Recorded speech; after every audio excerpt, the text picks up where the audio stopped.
अपि नामान्यनन्तस्य यशोऽङ्कितानि यत् शृण्वन्ति गायन्ति गृणन्ति साधवः తద్వాక్ విసర్గో ఆ వాక్కుల నిర్మాణంలో అమరికలో రచనలో జనతాహ విప్లవో జనుల యొక్క పాపములను ఎగరగొట్టే ఆ వాక్కుల శ్రీహరి సంబంధమైన వాక్కులలో పదములు భావాలు యస్మిన్ ప్రతిశ్లోకమబద్ధవత్యపి పదములు ఒకవేళ దోషము చేత అజ్ఞానము చేత సరిగా కూర్చకపోయినప్పటికీ అంటే జ్ఞాన ప్రధానంగా కాకుండా వాక్య నిర్మాణంలో కానీ ఉచ్చారణలో కానీ వ్యాకరణ పరమైన కానీ ఏమైనా దోషాలుంటే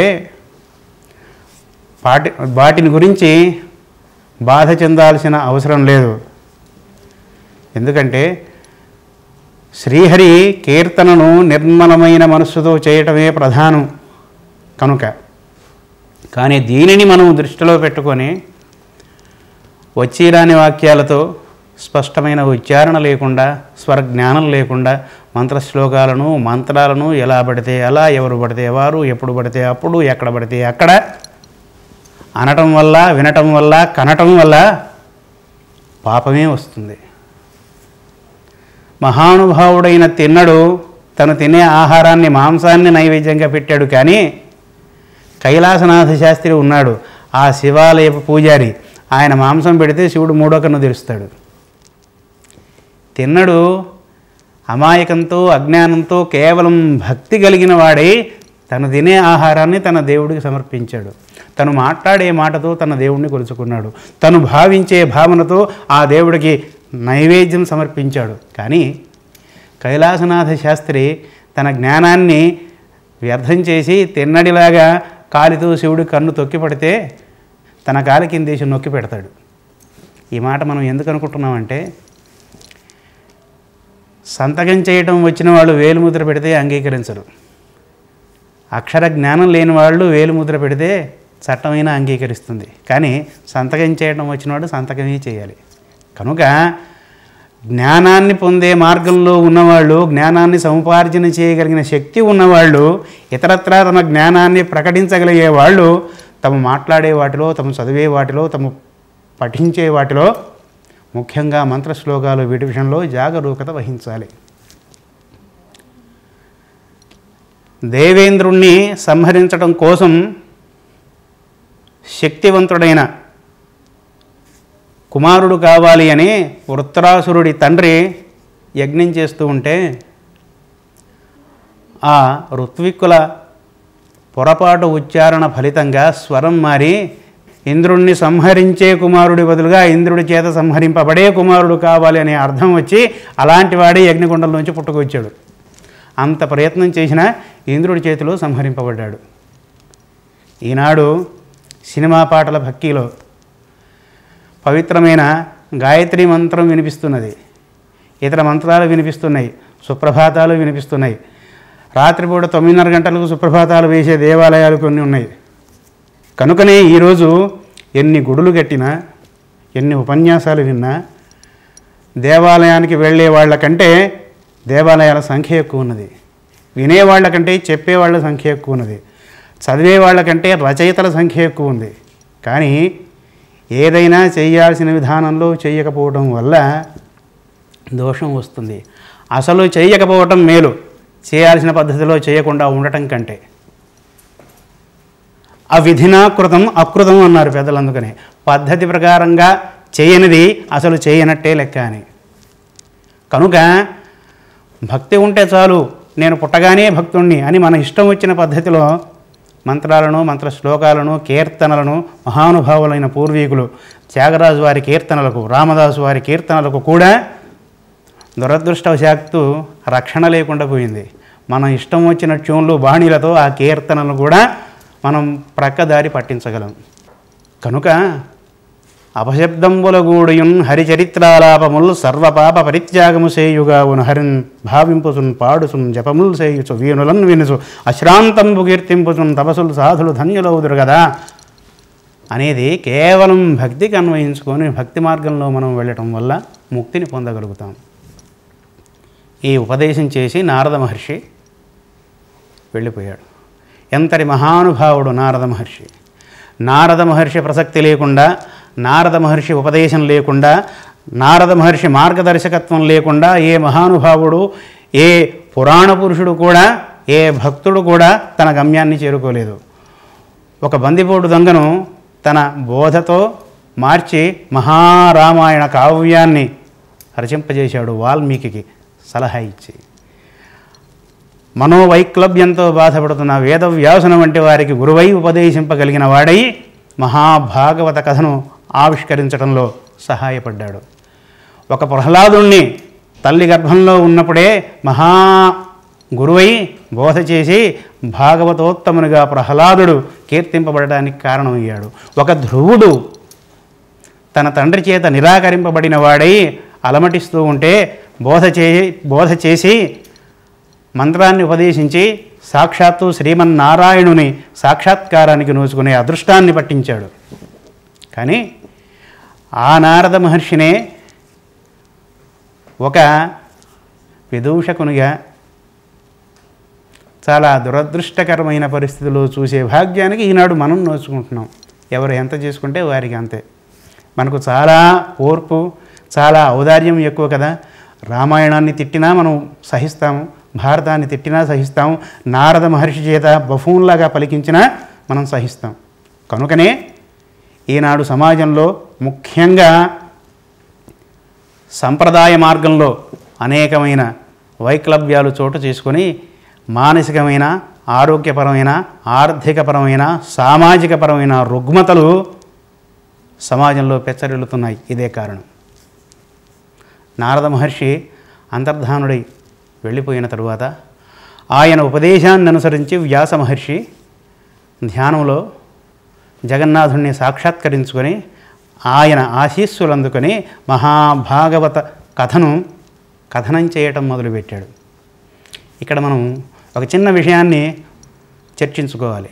అష్టాదశ మహాపురాణాలలో దేవీ భాగవతం అంతర్భాగమా, ఈ శ్రీకృష్ణ లీలామృత భాగవతం అంతర్భాగమా? ఏది భాగమైనా ఇబ్బంది లేదు. రెండూ కూడా భారతీయ వాంగ్మయంలో అంతర్భాగాలైనందున మనం అదృష్టవంతులం అనుకొని రెండింటిని కూడా తెలుసుకునే ప్రయత్నం చేయటం మన కర్తవ్యం. ఆదౌ దేవకి దేవి గర్భజననం గోపీగృహే వర్ధనం మాయాపూతన జీవితాపహరణం గోవర్ధనోద్ధారణం కంసచ్ఛేదన కౌరవాది హననం కుంతీసుతాం పాలనం ఏతద్భాగవతం పురాణకథితం శ్రీకృష్ణలీలామృతం.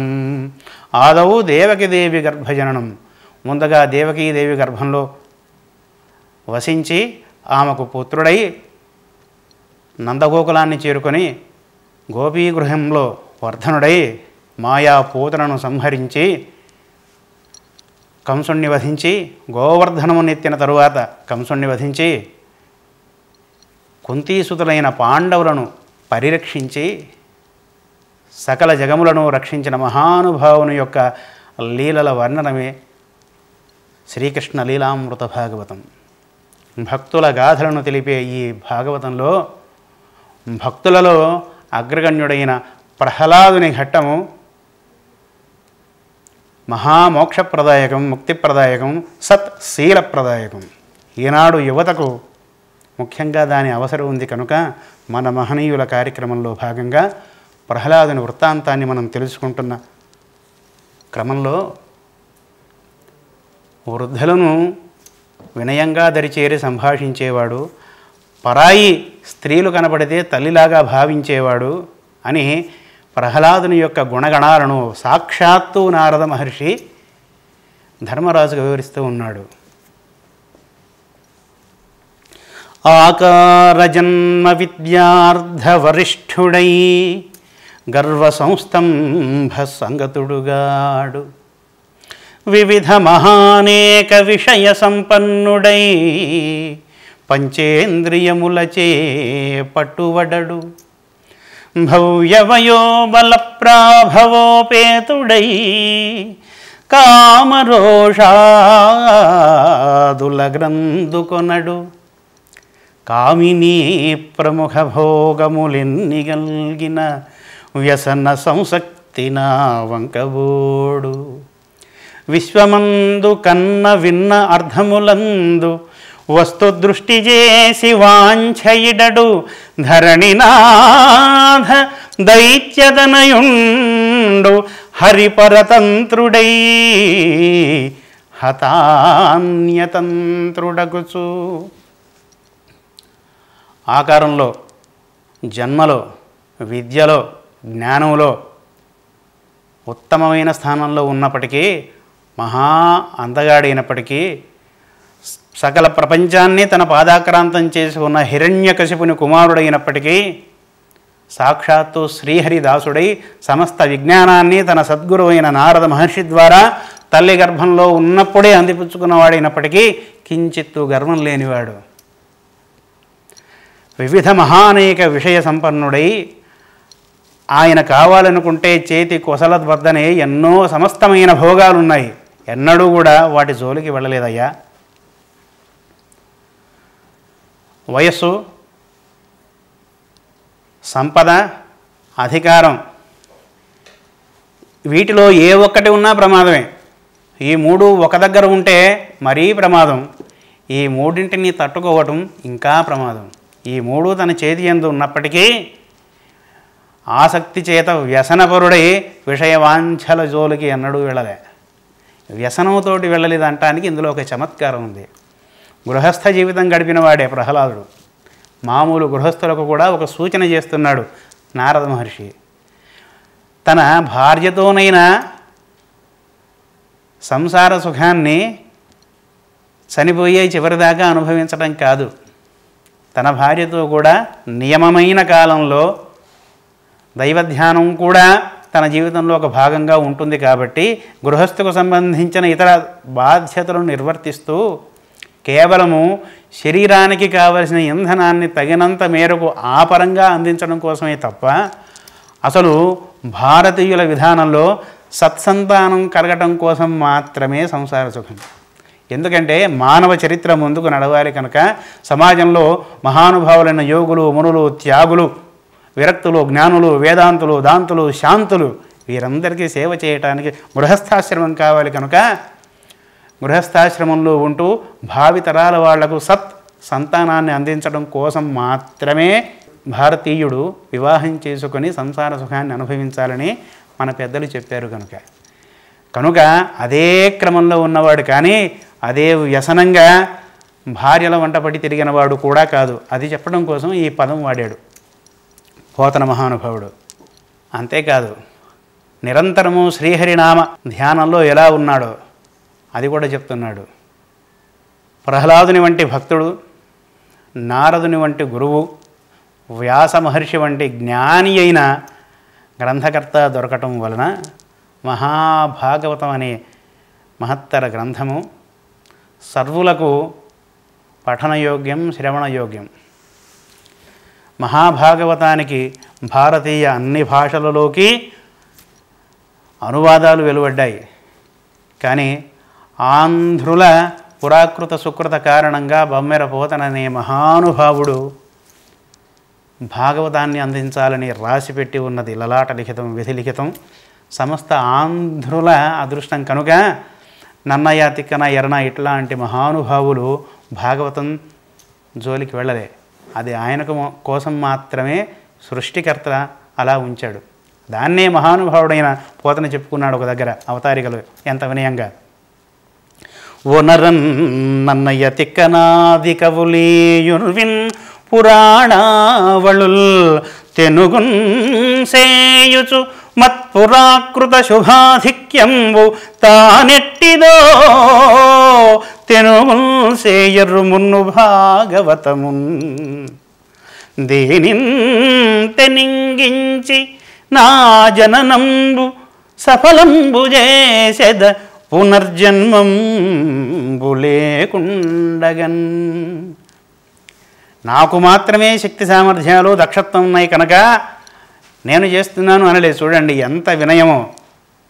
నాకంటే ముందున్న మహానుభావులు నన్నయ్య, తిక్కన ఇత్యాదులు కేవలం నా పురాకృత సుకృత కారణంగా భాగవతం జోలికి వెళ్ళలేదు, భాగవతాన్ని అనువదించే అదృష్టం నాకు దొరికింది అని సహజ వినయ సంపన్నుడైన సహజ పాండిత్యుడైన పోతన చెప్పుకున్నాడు. వైకుంఠ చింతా వివర్జిత చేష్ఠుడై ఒక్కడు ఏడుచునొక్క చోట. మన నేటి కోసం వారి రేపటిని త్యాగం చేసిన మహానుభావులు మన మహనీయుల సంస్మరణలో మరొక వారం, రాబోయే వారం మన మహనీయుల కార్యక్రమంలో కలుసుకుందాం. అంతవరకు సెలవు. ఈ కార్యక్రమాన్ని సమర్పించిన వారు చైతన్య భారతి సాహితీ సాంస్కృతిక సంస్థ, మధిర, ఖమ్మం జిల్లా. మనసులున్న వాళ్లకు మనుషులన్న వాళ్లకు మనుగడ పరిమార్గంలో మణిదీపపు స్తంభాలు మహనీయులు మన మహనీయులు.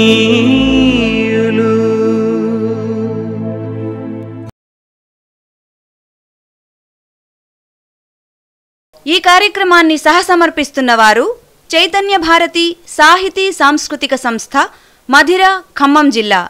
సిద్ధులు ప్రసిద్ధులు త్యాగధనులు జ్ఞానఘనులు వాత్సల్యపు వణులు వారే మహనీయులు మన మహనీయులు.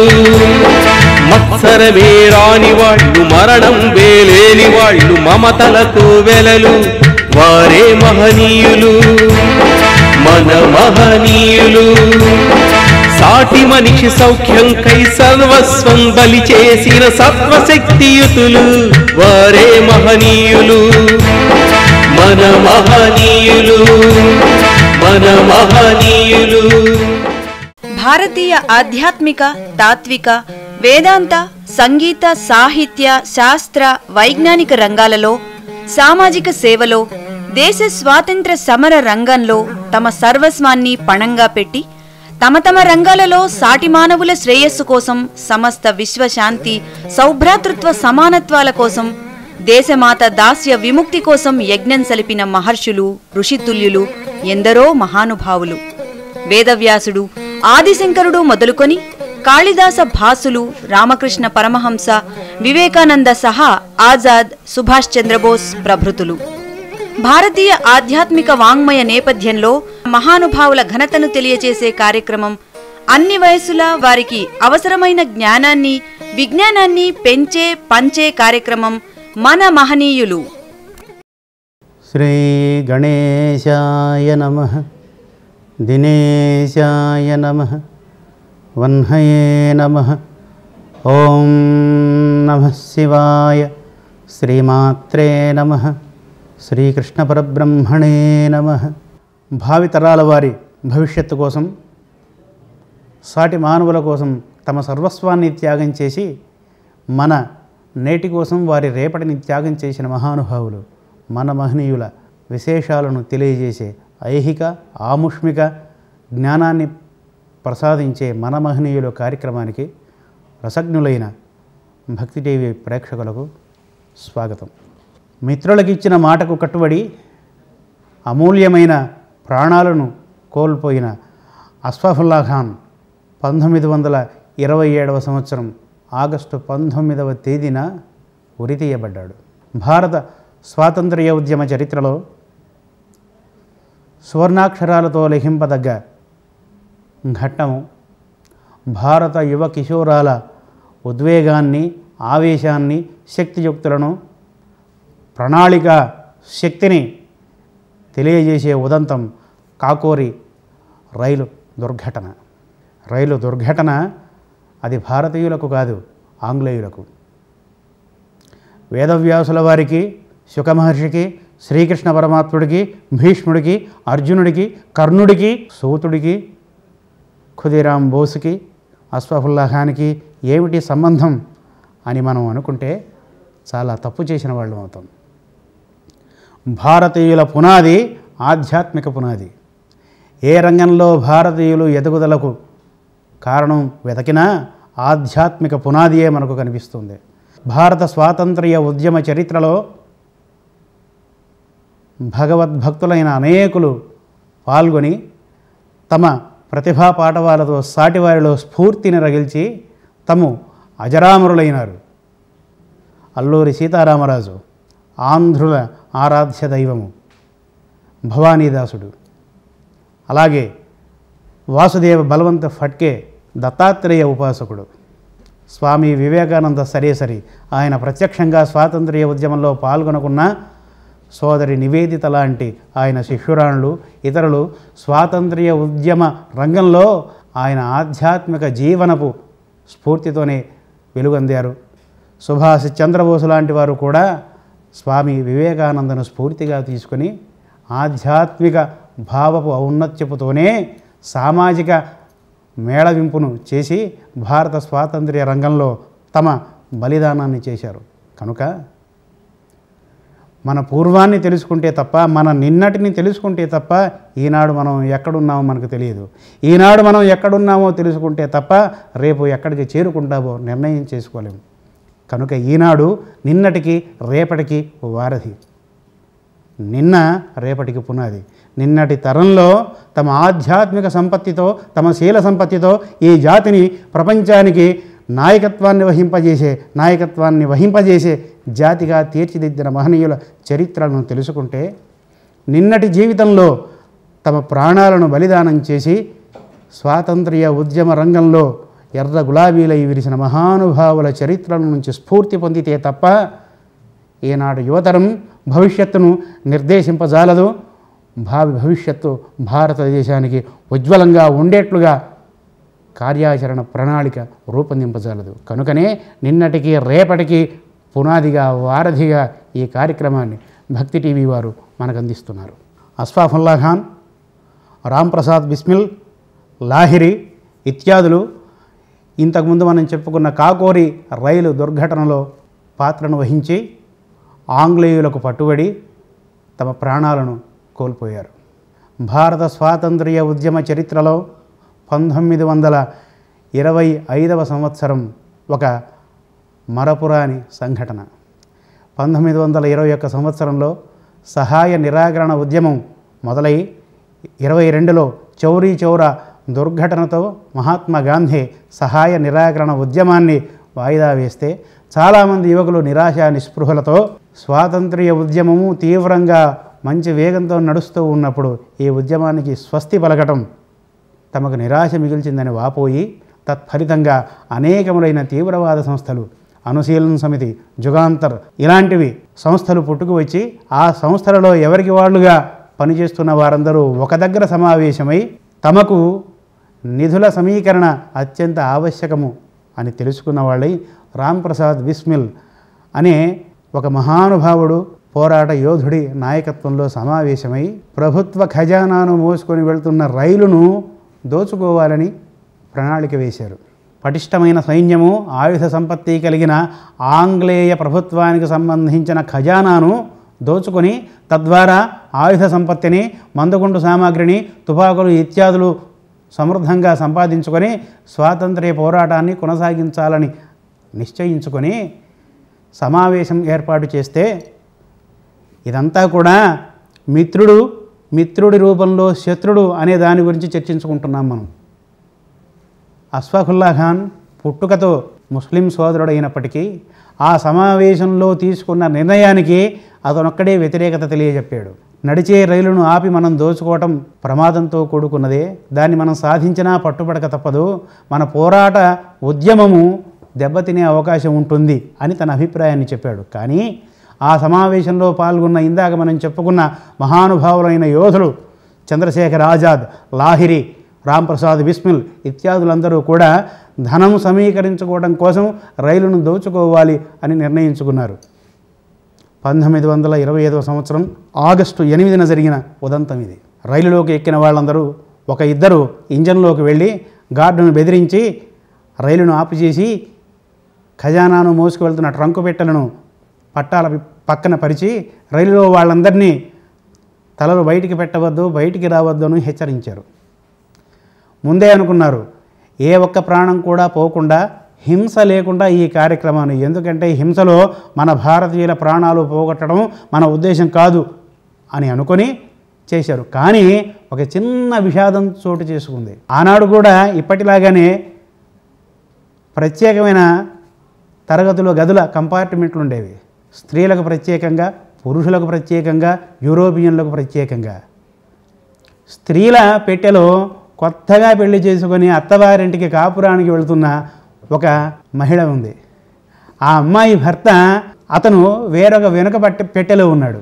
వేరొక వెనుక పెట్టెలో ఉన్న ఆవిడ భర్త తన ఉద్విగ్నతను ఆపుకోలేక పట్టాల మీద ఈ ట్రంకు పెట్టెలను పడవేసి సుత్తులతో మోదుతూ వాటిని తెరవడానికి ప్రయత్నం చేస్తూ ఉంటే కిటికీలోంచి తలకాయ బయట పెట్టి చూస్తే సంయమనం కోల్పోయిన ఒక ఉగ్రవాది వీరిలో తుపాకీ పేల్చిన కారణంగా అతను నవ వరుడు ప్రాణం కోల్పోయాడు. వీరి లక్ష్యం నెరవేరింది. ఖజానాను దోచుకున్నారు. అందరూ పారిపోయారు.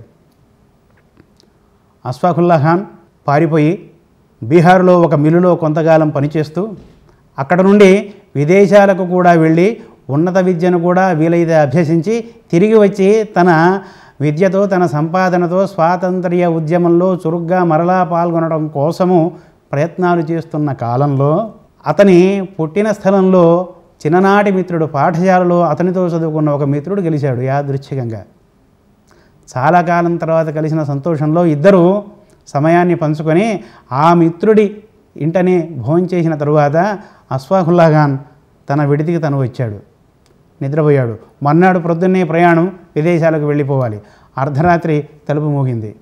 మిత్రుడు వచ్చాడేమో అని తలుపు తీసిన అష్ఫాకుల్లా ఖాన్కు మిత్రుడు ఒంటరిగా రాలేదు. మిత్రద్రోహి ఆంగ్ల సిపాయిలతో వచ్చాడు, పట్టించాడు. ఆ సరికి రాంప్రసాద్ బిస్మిల్ ఇత్యాదులు పట్టుబడ్డారు. విచారణ జరిపించారు. ఉరిశిక్ష విధించారు. ఇదంతా మిత్రలాభము, మిత్రద్రోహము ఎందుకు చెప్పుకుంటున్నామంటే ఏ సమయంలో కూడా జైలులో పెట్టినప్పుడు సద్రుద్దీన్ అనే ఒక ముస్లిం అధికారి, ఆంగ్లేయుల సైన్యంలో పనిచేసే ఒక ముస్లిం అధికారి అష్ఫాకుల్లా ఖాన్ని చాలా ప్రయత్నం చేశాడు ప్రలోభ పెట్టడానికి. హిందూ భారతదేశంలో ముస్లింలకు రక్షణ లేదురా పిచ్చివాడా, నువ్వు అనవసరంగా హిందువుల భారతదేశం కోసం ప్రాణాలు అర్పిస్తున్నావని మిత్రభేదాన్ని పెట్టడానికి ప్రయత్నం చేశాడు.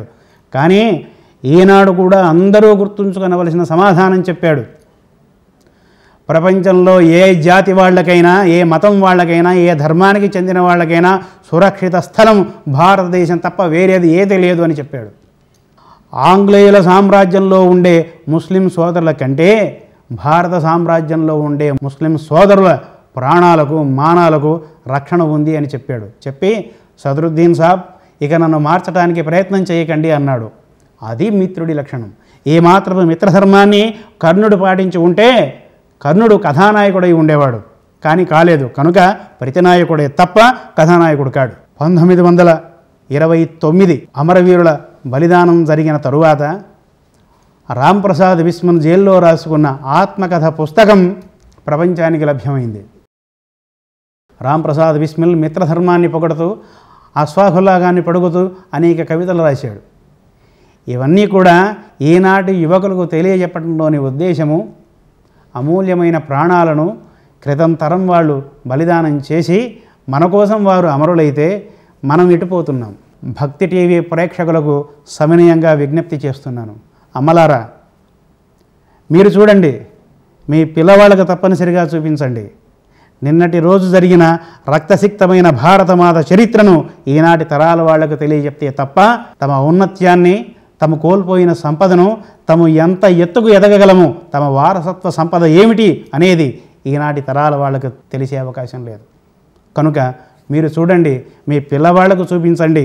పుట్టుకతోనే జ్ఞాని అయిన, విరక్తుడైన, మోక్షాసక్తుడైన శుకమహర్షి చరిత్రను మనం చెప్పుకుంటూ బాల్యంలోనే సకల వేదాంతపు సారాన్ని పుణికిపుచ్చుకొని తల్లి గర్భంలోనే మహాజ్ఞాని అయి విష్ణు భక్తులలో అగ్రగణ్యుడైన ప్రహ్లాదుని వృత్తాంతాన్ని శ్రీమద్భాగవతంలో వ్యాస మహర్షి తెలియజేసిన దానిని మనం తెలుసుకునే క్రమంలో మిత్రుల పరంపర గురించి, మిత్ర లక్షణాల గురించి చెప్పుకుంటూ అస్ఫాకుల్లా ఖాన్ గురించి, ఇతర స్వాతంత్ర్య ఉద్యమ వీరుల గురించి కొన్ని విశేషాలు తెలుసుకున్నాం. తనయందు అఖిల భూతములందు నొకభంగి సమహితత్వంబున జరుగువాడు, పెద్దల పొడగున్న భృత్యునికైవడి చేరి నమస్కృతుల్ చేయువాడు, కన్నుదోయికి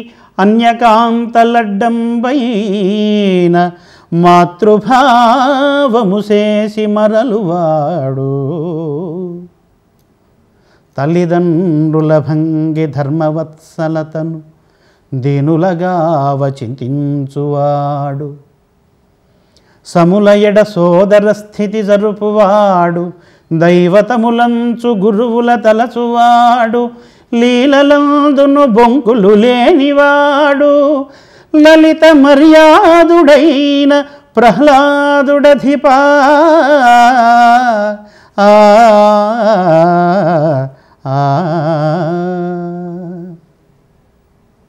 విష్ణు భక్తులలో అగ్రగణ్యుడైన నారద మహర్షి ప్రహ్లాదుడి గురించి చెబుతూ ధర్మరాజుకు ప్రహ్లాదుడి శీలాన్ని తెలియజేసే పద్యంగా పోతన మహానుభావుడు మనకు అందించాడు.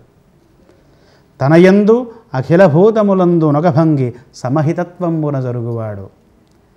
తనయందు తను ఎంత ఆప్యాయతను, ఎంత మమకారాన్ని ప్రదర్శించుకుంటాడు జీవి, ఇతర జీవుల పట్ల కూడా అంతే మమకారాన్ని, అంతే ఉదార స్వభావాన్ని ప్రకటించేవాడైతే అతడు మహానుభావుడు. కనుక ప్రహ్లాదుడు ఆ లక్షణాన్ని కలిగి ఉన్నాడయ్యా అని చెప్తున్నాడు. పెద్దల పొడగున్న భృత్యునికైవడి చేరి నమస్కృతులు చేయువాడు. పెద్దవారెవరైనా ఎదురైతే వయస్సులో కావచ్చు, జ్ఞానంలో కావచ్చు, సంపదలో కావచ్చు, అనుభవంలో కావచ్చు, ఇవేవీ లేకున్నా శీల సంపదలో కావచ్చు, పెద్దవాళ్ళు ఎవరైనా ఎదురైతే వినయంగా వారితో సంభాషించటం అది ఈ దేశపు సంప్రదాయం. పెద్దవారిని వినయంగా సమీపించి వారి సేవ చేయటం వల్ల కీర్తి, ఆయుష్, బలము చేకూరుతాయి అని చెప్తున్నారు. అభివాదనశీలస్య నిత్యం వృద్ధోపసేవినః చత్వారి సంప్రవర్ధంతే కీర్తిరాయుర్యశో బలం. మహానుభావుడైన విదురుడు ధృతరాష్ట్రునికి చెప్పే సన్నివేశంలోది. విదురుడు వ్యాస మహర్షికి సత్యవతి ప్రోద్బలం చేత, దాసీ చేత కలిగిన సంగమం కారణంగా జన్మించినవాడు. పాండురాజు ధృతరాష్ట్రుని ఈ ఇరువురి సోదరుడు. అతనిది కూడా ఒక విచిత్రమైన వృత్తాంతం. విదురనీతి మహాభారతంలో ప్రసిద్ధమైన ఘట్టం. సమస్త నీతి సారాన్ని, వేదసారాన్ని వంట పట్టించుకున్న మహానుభావుడైన విదురుడు సాక్షాత్తు యమధర్మరాజు యొక్క అవతారం. మాండవ్యుడనే మహర్షి యమధర్మరాజుకు ఒక శాపం ఇచ్చాడు. మాండవ్య మహర్షి తపస్సు చేసుకుంటూ ఉంటే ఆ రాజ్యపు రాజుగారి ఖజానాలో దొంగతనం చేసిన దొంగ ఒకడు రాజభటులు తన వెంటబడి తరుముతూ ఉంటే ఆ నగలను వాటిని తీసుకువచ్చి ఈయనగారి ఆశ్రమంలో పారవేసి వెళ్ళిపోయాడు. రాజభటులు ఆ దొంగను తరుముతూ ఇటుగా వచ్చి ఆశ్రమ ప్రాంగణంలో దొరికిన నగల ఆధారంగా మాండవ్య మహర్షిని దోషిగా నిర్ధారించి రాజుగారి వద్దకు తీసుకువెళ్ళారు. రాజుగారు కొరత వేశారు. అంటే ఒక శూలం మీద దిగవేయటం, కూర్చోబెట్టడం. ఎంత భయంకరమైన శిక్ష. ఆ తరువాత మాండవ్య మహర్షి రాజుగారు నిజం తెలుసుకున్న కారణంగా విడుదల చేయబడ్డాడు. సరాసరి యమధర్మరాజు వద్దకు వెళ్ళి, నేనేం పాపం చేశాను, సమవర్తివి కదా, ధర్మరాజు కదా, నేను మునిని సమాజానికి దూరంగా సమాజ శ్రేయస్సు కోసం ప్రార్థిస్తూ, పరితపిస్తూ, తపిస్తూ సాధన కొనసాగించేవాడిని, ఏ దోషం లేకుండా నాకు ఈ శిక్ష ఎందుకు పడ్డది అని ప్రశ్నించాడు. యమధర్మరాజు, పూర్వజన్మలో నీవు బాలు